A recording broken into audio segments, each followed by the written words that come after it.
Yo, what's up sa ating mga kacholen? Today, ikakabit natin ang mga parts na binili natin para kay Aiki. Unang-una, in-unbox muna ni Boss Bayaw. At ito na nga ang mga binili natin para kay Aiki. Mudguard para hindi tumalsik ang putik sa likod ni Missy. Signal light protection para safe ang signal light sa likod at hindi masisira. Mondragon camelback seat para komportable ang long ride syempre. New RCB alloy brake lever. Palit na sa stock kasi natatagtag ang pintura ng stock na brake lever. Pero bago ang lahat, syempre pinaka-wash muna natin si Aiki. Dito yan sa Star Wash. Tubigan represent. Then papunta na tayo sa JED para magpakabit ng mga parcel na ito sa tapat lang ng Master Mix feed mill. At eto na nga ang itsura ni Aiki. Suwabing suwabe na.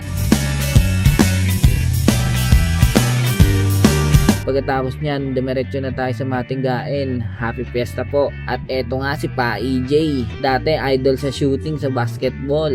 Ngayon, billiard ball na ang tinitira. So ayun mga kajolen, kung trip nyo ang mga ganitong parts, check out lang sa Yellow Basket. Peace out, ride safe, and support Batmaning.